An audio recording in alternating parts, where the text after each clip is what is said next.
السلام عليكم ورحمة الله وبركاته. بسم الله والحمد لله والصلاة والسلام على أشرف المرسلين وعلى آله وصحبه أجمعين أما بعد.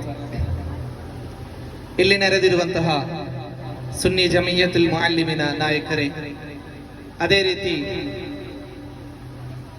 ಮದ್ಯ ಮಾದಕದ ವಿರುದ್ಧ ಅಭಿಯಾನವನ್ನು ಇಲ್ಲಿ ಜಾಥಾವನ್ನು ನಡೆಸಿದಂತಹ ಪುಟ್ಟ ಪುಟಾಣಿ ಮದ್ರಸ ವಿದ್ಯಾರ್ಥಿಗಳೇ ಹಾಗೂ ನನ್ನ ಶಬ್ದವನ್ನು ಆಲಿಸುತ್ತಿರುವಂತಹ ಸರ್ವ ಧರ್ಮ ಬಾಂಧವರೇ, ಒಂದು ಅಭಿಯಾನವನ್ನು ರಾಜ್ಯದಾದ್ಯಂತ ಲಹರಿಯ ವಿರುದ್ಧ ಈ ಪುಟ್ಟ ಮದ್ರಸ ವಿದ್ಯಾರ್ಥಿಗಳು ನಡೆಸುವಾಗ ನನ್ನ ಶಬ್ದವನ್ನು ಆಲಿಸುತ್ತಿರುವಂತಹ ಸಹೋದರ ಸಹೋದರಿಯರು ಒಂದು ಪ್ರಶ್ನೆಯನ್ನು ಕೇಳಬಹುದು. ಏನು ಅರಿಯದಂತಹ ಈ ಮದ್ರಸದ ಪುಟ್ಟ ವಿದ್ಯಾರ್ಥಿಗಳು ಇಲ್ಲಿ ರ್ಯಾಲಿಯನ್ನು ನಡೆಸಿ ಇಲ್ಲೊಂದು ಮಾದಕದ ವಿರುದ್ಧವಾದಂತಹ ಅಭಿಯಾನವನ್ನು ನಡೆಸಿದರೆ ಇಲ್ಲಿ ಜನರು ವ್ಯಸನಿಗಳು ಅದನ್ನು ಬಿಡಬಹುದೇ, ಅಥವಾ ಇದರಿಂದ ಏನು ಲಾಭ ಎಂಬಂತಹ ಪ್ರಶ್ನೆಗಳನ್ನು ಕೇಳುವಾಗ, a society is never destroyed by the unactivities of rascals but it destroyed by the inactivities of good people. ಅಂದರೆ ಕೆಟ್ಟ ಜನರು ಮಾಡುವಂತಹ ಕೆಟ್ಟ ಕೆಲಸಗಳಿಲ್ಲ ಅಂದಲ್ಲ ಇಲ್ಲಿ ಸಮಾಜ ಹಾಳಾಗುತ್ತಿರುವುದು. ಬದಲಾಗಿ ಒಳ್ಳೆಯ ಜನರು ಈ ನಾಡಿಗೆ ಉತ್ತಮವಾದಂತಹ ಸಂದೇಶಗಳನ್ನು ನೀಡದಿದ್ದರೆ ಅದು ಕೆಲವೊಮ್ಮೆ ತಪ್ಪಾಗಬಹುದು.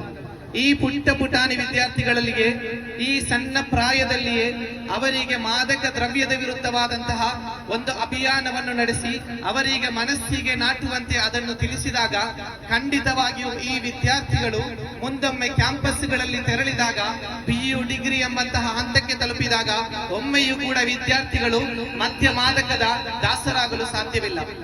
ಕರ್ನಾಟಕ ರಾಜ್ಯದಲ್ಲಿ ನಿಮ್ಹಾನ್ಸ್ ಎಂಬಂತಹ ಒಂದು ಸಂಸ್ಥೆ, ಒಂದು ವೈದ್ಯಕೀಯ ಕಾಲೇಜು ಇಲ್ಲೊಂದು ಸರ್ವೆಯನ್ನು ನಡೆಸುತ್ತದೆ.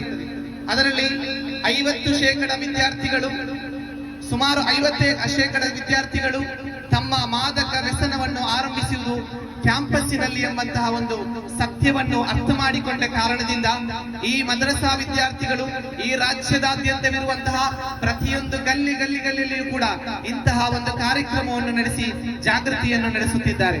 ಪ್ರೀತಿಯ ಸಹೋದರರೇ, ನಮಗೆ ಗೊತ್ತುಂಟು, ಈ ದೇಶ ಎಂಬುದು ಭಾರತ ಜಗತ್ತಿನ ಅತಿ ಹೆಚ್ಚು ಮಾನವ ಸಂಪನ್ಮೂಲವನ್ನು ಹೊಂದಿದಂತಹ ರಾಷ್ಟ್ರವಾಗಿದೆ. ಸುಮಾರು 100ಕ್ಕಿಂತಲೂ ಹೆಚ್ಚು ಕೋಟಿ ಮನುಷ್ಯರಿರುವಂತಹ, ಜಗತ್ತಿನಲ್ಲಿ ಅತಿ ಹೆಚ್ಚು ಯುವ ಸಮೂಹವಿರುವಂತಹ ದೇಶ ಅದು ಭಾರತ ಎಂದು ನಾವು ಹೆಮ್ಮೆಯಿಂದ ಹೇಳುತ್ತೇವೆ. ಆದರೆ ಭಾರತ ಇಂದು ಜಗತ್ತಿನಲ್ಲಿ ಅತಿ ದೊಡ್ಡದಾದಂತಹ ಅತ್ಯಂತ ಉನ್ನತವಾದಂತಹ ಹಂತಕ್ಕೆ ತಲುಪಲು ಸಾಧ್ಯವಾಗುತ್ತಿಲ್ಲ. ನಮ್ಮಲ್ಲಿರುವಂತಹ ಅತ್ಯಂತ ಉನ್ನತವಾದಂತಹ ಮಾನವ ಸಂಪನ್ಮೂಲವನ್ನು, ಯುವಕರನ್ನು ಬಳಸಲು ನಮಗೆ ಸಾಧ್ಯವಾಗುತ್ತಿಲ್ಲ. ಯಾಕೆ ಅಂತ ಕೇಳುತ್ತಿದ್ದರೆ, ನಮ್ಮ ಕೆಲವು ಯುವಕರು ಮದ್ಯ ಮಾದಕದ ವ್ಯಸನಿಗಳಾಗುತ್ತಿರುವಂತಹ, ದಾಸರಾಗುತ್ತಿರುವಂತಹ ಸನ್ನಿವೇಶ ಇಲ್ಲಿ ಉಂಟಾಗುತ್ತಿದೆ. ಪ್ರೀತಿಯ ಸಹೋದರರೇ, ಒಂದು ವಿಚಾರವನ್ನು ನಾವಿಲ್ಲಿ ಅರ್ಥ ಮಾಡಿಕೊಳ್ಳಬೇಕು. ಈ ದೇಶದಲ್ಲಿ ಸ್ವಾತಂತ್ರ್ಯ ಸಂಗ್ರಾಮ ನಡೆಯುತ್ತಿರುವಂತಹ ಸನ್ನಿವೇಶದಲ್ಲಿ 1915ರಲ್ಲಿ ದಕ್ಷಿಣ ಆಫ್ರಿಕಾದಿಂದ ಬಂದಂತಹ ಮಹಾತ್ಮ ಗಾಂಧೀಜಿಯವರು 1915ರಿಂದ 1947ರವರೆಗೆ ನಿರಂತರವಾಗಿ ಈ ದೇಶಕ್ಕೆ ಬೇಕಾಗಿ, ಸ್ವಾತಂತ್ರ್ಯಕ್ಕೆ ಬೇಕಾಗಿ ಹೋರಾಡಿದಂತಹ ಸನ್ನಿವೇಶ. ಮಹಾತ್ಮ ಗಾಂಧೀಜಿಯವರ ಆ ನಿರಂತರವಾದ ಹೋರಾಟದಿಂದಾಗಿದೆ ನಾವಿವತ್ತು ಅತ್ಯಂತ ಸುಂದರವಾಗಿ ಈ ದೇಶದಲ್ಲಿ ಜೀವಿಸುತ್ತಿದ್ದೇವೆ. ಈ ದೇಶಕ್ಕೆ 1947ರಲ್ಲಿ ಸ್ವಾತಂತ್ರ್ಯ ಬಂದಂತಹ ಸನ್ನಿವೇಶದಲ್ಲಿ ಗಾಂಧೀಜಿಯವರು ಯಾವುದೇ ರೀತಿಯಾದಂತಹ ಅಧಿಕಾರವನ್ನು, ಚುಕ್ಕಾಣಿಯನ್ನು ಪಡೆಯಲಿಲ್ಲ. ಬದಲಾಗಿ ಗಾಂಧೀಜಿಯವರು ಒಂದು ಸ್ಪಷ್ಟವಾದಂತಹ, ಒಂದು ಗಂಭೀರವಾದಂತಹ ಒಂದು ಮಾತನ್ನು ಹೇಳುತ್ತಾರೆ. ಗಾಂಧೀಜಿಯವರು ಹೇಳಿದಂತಹ ಮಾತು, ಒಂದು ವೇಳೆ ಈ ಭಾರತ ದೇಶದ ಅಧಿಕಾರ, ಸರ್ವಾಧಿಕಾರ ನನಗೆ ದೊರೆತರೆ ಖಂಡಿತವಾಗಿಯೂ ನಾನು ಮಾಡುವಂತಹ ಮೊದಲ ಕೆಲಸ ಎಂದರೆ ಇಲ್ಲಿರುವಂತಹ ಮದ್ಯಪಾನವನ್ನು, ಮಾದಕ ವ್ಯಸನಿಗಳಿಗೆ ದಾಸರಾಗುತ್ತಿರುವಂತಹ ಕಾರಣದಿಂದ ಇಲ್ಲಿ ಮೊದಲಾಗಿ ನಾನು ಮಾಡುವಂತಹ ಕೆಲಸ, ಇಲ್ಲಿ ಮದ್ಯವನ್ನು ನಿಷೇಧಿಸುತ್ತಿದ್ದೇನೆ, ಮಾದಕವನ್ನು ನಿಷೇಧಿಸಲು ನಾನು ಸಾಧ್ಯ ಪಡುತ್ತೇನೆ, ಕಷ್ಟಪಡುತ್ತೇನೆ ಅಂತ ಗಾಂಧೀಜಿಯವರು ಹೇಳಿದರೆ ಈ ಮದ್ಯ ಮಾದಕ ಎಷ್ಟೊಂದು ಕಠಿಣವಾದಂತಹ ಪರಿಣಾಮವನ್ನು ನೀಡುತ್ತದೆ ಎಂದು 1947ರಲ್ಲಿ ಮಹಾತ್ಮ ಗಾಂಧೀಜಿಯವರು ನಮಗೆ ಕಳಿಸಿಕೊಟ್ಟಿದ್ದರು. ನಂತರ the founding father of the constitution doctor BR Ambedkar ಅವರು ಈ ಜಗತ್ತಿನಲ್ಲಿರುವಂತಹ the lengthiest constitution of the world, ಜಗತ್ತಿನ ಅತ್ಯಂತ ವಿಶಾಲವಾದಂತಹ ದೊಡ್ಡ ಸಂವಿಧಾನ ಯಾವುದು ಅಂತ ಕೇಳಿದರೆ ಅತ್ಯಂತ ಅಭಿಮಾನದಿಂದ ನಮಗೆ ಹೇಳಬಹುದು ಭಾರತ ದೇಶದ ಸಂವಿಧಾನ ಎಂಬುದು.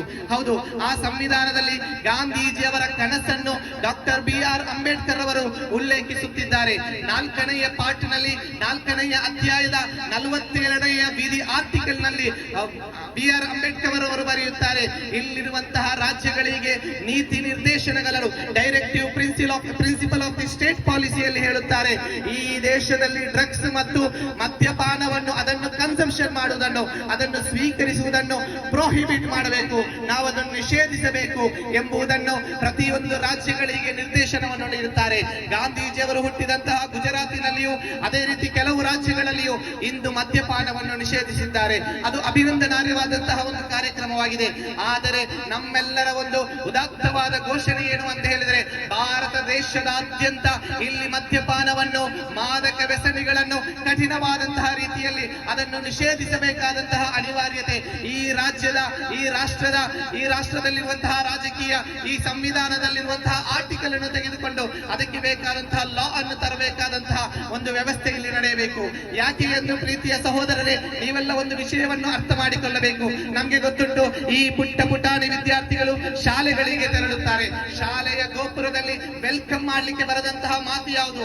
Welcome to the temple of learning. ವಿದ್ಯಾದೇಗುಲಕ್ಕೆ ಸ್ವಾಗತ ಸ್ವಾಗತ ಎಂದು ವಿದ್ಯಾದೇಗುಲಕ್ಕೆ ಮಕ್ಕಳನ್ನು ಕರೆಸಿ ಅಲ್ಲಿರುವಂತಹ ನೈತಿಕ ಮೋರಲ್ ಎಜುಕೇಶನ್ ಅನ್ನು ನಮ್ಮ ವಿದ್ಯಾರ್ಥಿಗಳಿಗೆ ನೀಡಬೇಕು. ಆದರೆ ಇಂದು ಬೆಚ್ಚಿ ಬೀಳುವಂತಹ ಸಂಗತಿ ಏನು ಗೊತ್ತೇ?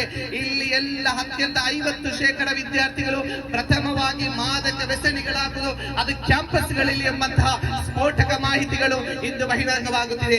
ಇತ್ತೀಚೆಗೆ ಕೆಲವು ವಾರಗಳ ಹಿಂದೆ ಅತ್ಯಂತ ಪ್ರತಿಷ್ಠಿತ ವೈದ್ಯಕೀಯ ಕಾಲೇಜಿನ ವಿದ್ಯಾರ್ಥಿಗಳು ಮಾತ್ರವಲ್ಲ, ಅಲ್ಲಿರುವಂತಹ ವೈದ್ಯರು ಕೂಡ ಮಾದಕ ವ್ಯಸನಿಗಳ ದಾಸರಾಗಿರುವಂತಹ, ಅವರು ಅದರ ದಾಸರಾಗಿ ಅದನ್ನು ಮಾರುತ್ತಿರುವಂತಹ ಸನ್ನಿವೇಶಗಳು ಹಿಂದೆ ಹೊರಬರುತ್ತಿದೆ. ವೈದ್ಯರು ಈ ನಾಡಿನಲ್ಲಿರುವಂತಹ ಸಾಮಾನ್ಯ ವ್ಯಕ್ತಿಗಳಿಗೆ, ವೈದ್ಯ ವಿದ್ಯಾರ್ಥಿಗಳು ನಂತರ ವೈದ್ಯರಾಗಿ ಈ ಮಕ್ಕಳಿಗೆ ಅದರ ವಿರುದ್ಧ ಜಾಗೃತಿ ಅಭಿಯಾನವನ್ನು ನಡೆಸುವಂತಹ ಸನ್ನಿವೇಶದಲ್ಲಿ ಅವರೇ ಅದರ ವ್ಯಸನಿಗಳಾಗಿದ್ದರೆ ಎಂತಹ ಒಂದು ನಿಷ್ಠಕರವಾದಂತಹ, ಕ್ಲಿಷ್ಟಕರವಾದಂತಹ, ಸಂದಿಗ್ಧವಾದಂತಹ ಪರಿಸ್ಥಿತಿಯಲ್ಲಿ ನಾವಿದ್ದೇವೆ ಎಂಬುದನ್ನು ನೀವು ಅಲ್ಲೇ ಅರ್ಥ ಮಾಡಿಕೊಳ್ಳಬೇಕು ಪ್ರೀತಿಯ ಸಹೋದರರೇ. ಆದ್ದರಿಂದ ಆ ವಿದ್ಯಾರ್ಥಿಗಳು ಮಾದಕ ವ್ಯಸನಿಗಳಾಗಿ ರಾತ್ರಿ 12 ಗಂಟೆ ಯಾವುದೋ ಒಂದು ಕಾಡು ಪ್ರದೇಶದಲ್ಲಿ ಅತ್ಯಂತ ಓವರ್ ಡೋಸ್ ಆಗಿ ಸಾಯುವಂತಹ ಸನ್ನಿವೇಶಗಳು, ಎಷ್ಟೋ ದಿನಗಳ ನಂತರ ತನ್ನ ತಾಯಿಗೆ ಆ ಮುಖವನ್ನು ಕಾಣದಂತಹ 18-20 ವರ್ಷದ ವಿದ್ಯಾರ್ಥಿಗಳು ಶವವಾಗಿ ಪತ್ತೆಯಾಗುವಂತಹ ಸನ್ನಿವೇಶಗಳು ಇಲ್ಲಿ ಉಂಟಾಗುತ್ತಿದೆ ಪ್ರೀತಿಯ ಸಹೋದರರೇ.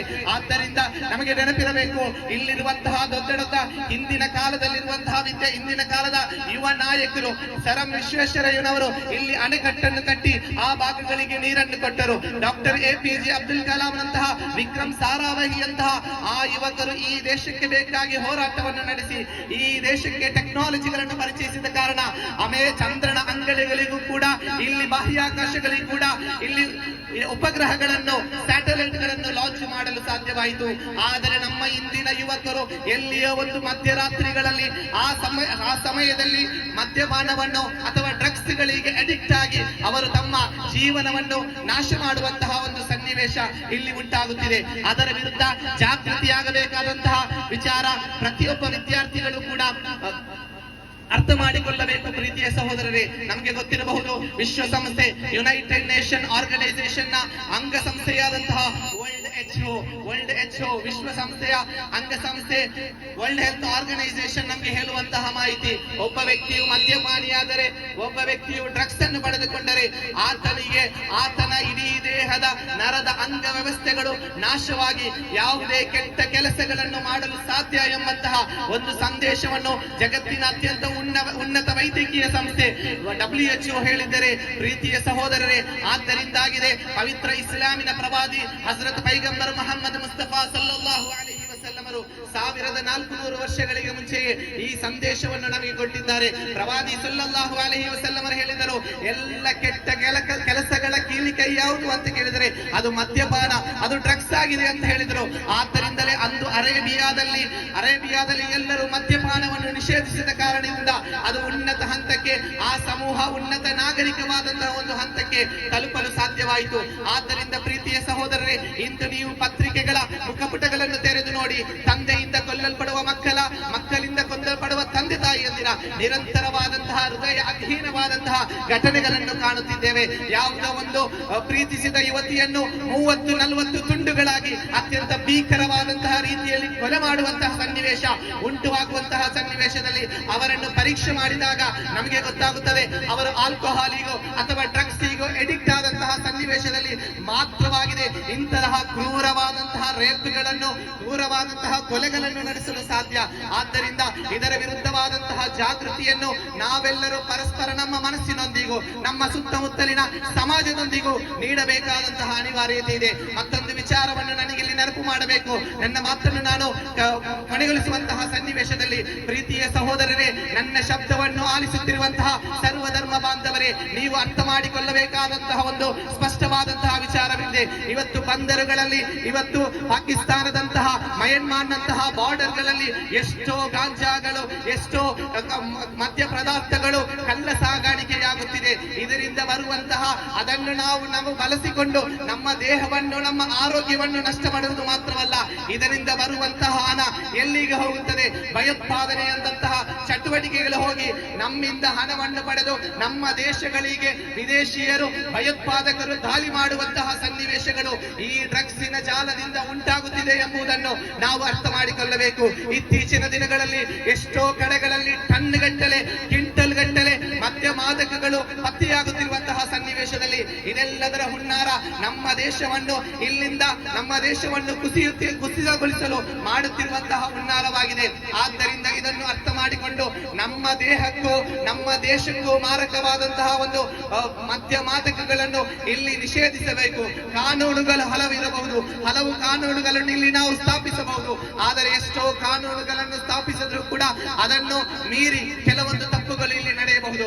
ಆದ್ದರಿಂದ ಪರಸ್ಪರ ಸಮಾಜ ಎಚ್ಚೆತ್ತುಕೊಂಡು ಪ್ರತಿಯೊಬ್ಬರಲ್ಲಿ ಇದರ ವಿರುದ್ಧ ಜಾಗೃತಿಯನ್ನು ಮೂಡಿಸಿದಾಗ ಖಂಡಿತವಾಗಿಯೂ ಇಲ್ಲೊಂದು ಸುಂದರವಾದಂತಹ ಸಮಾಜವನ್ನು ಸೃಷ್ಟಿ ಮಾಡಲು ನಮ್ಮಿಂದ ಸಾಧ್ಯವಾಗುತ್ತದೆ. ಪ್ರೀತಿಯ ಸಹೋದರರೇ, ಇಲ್ಲಿ ನೋಡಿ, ಪುಟ್ಟ ಪುಟಾಣಿ SBSನ ವಿದ್ಯಾರ್ಥಿಗಳು ಈ ಮದ್ರಸದಿಂದ ಈ ಮಧ್ಯಾಹ್ನದ ಈ ಸುಡುಬಿಸಿಲಿನಲ್ಲಿಯೂ ಕೂಡ ಮದ್ಯ ಮಾದಕವನ್ನು ನಿಷೇಧಿಸಬೇಕು ಎಂಬಂತಹ ಜಾಗೃತಿಯನ್ನು ನಡೆಸಿದರೆ ಇದು ಕೇವಲ ಈ ಪುಟ್ಟ ವಿದ್ಯಾರ್ಥಿಗಳಿಗೆ ಮಾತ್ರವಲ್ಲ, ಇಲ್ಲಿರುವಂತಹ ಈ ದೇಶದ ಮೇಲೆ ಅಭಿಮಾನವಿರುವಂತಹ, ಈ ಸಂವಿಧಾನದಲ್ಲಿ ವಿಶ್ವಾಸವಿರುವಂತಹ ಪ್ರತಿಯೊಬ್ಬ ಭಾರತೀಯನು ಕೂಡ ಇದಕ್ಕೆ ಬೆಂಬಲವನ್ನು ನೀಡಿ ಪ್ರತಿಯೊಂದು ಗ್ರಾಮಗಳಲ್ಲಿಯೂ, ರಾಜ್ಯಗಳಲ್ಲಿಯೂ, ಜಿಲ್ಲೆಗಳಲ್ಲಿಯೂ ನಿರಂತರವಾದಂತಹ ಅಭಿಯಾನವನ್ನು ನಡೆಸಿ ಇದನ್ನು ಯಶಸ್ವಿಗೊಳಿಸಿ ಇಲ್ಲೊಂದು ಸುಂದರವಾದಂತಹ ದೇಶವನ್ನು, ಸುಂದರವಾದಂತಹ ಭಾರತವನ್ನು ನಿರ್ಮಾಣ ಮಾಡಲು ನಮ್ಮಿಂದ ಸಾಧ್ಯವಾಗಬೇಕು ಅಂತ ಮಾತ್ರ ಹೇಳುತ್ತಾ ನನ್ನ ಮಾತಿಗೆ ಕಡಿವಾಣ ಹಾಕುತ್ತಿದ್ದೇನೆ. ವಾಹೃ ದಅವಾನಾ ಅಲ್ಹಮ್ದುಲಿಲ್ಲಾಹಿ ರಬ್ಬಿಲ್ ಆಲಮೀನ್. ನನ್ನ ಶಬ್ದವನ್ನು ಆಲಿಸಿದಂತಹ ಸರ್ವಧರ್ಮ ಬಾಂಧವರಿಗೂ ಅಭಿನಂದನೆಗಳನ್ನು ಸಲ್ಲಿಸುತ್ತಾ ಅಸ್ಸಲಾಮು ಅಲೈಕುಂ ವರಹ್ಮತುಲ್ಲಾಹಿ ವಬರಕಾತುಹು.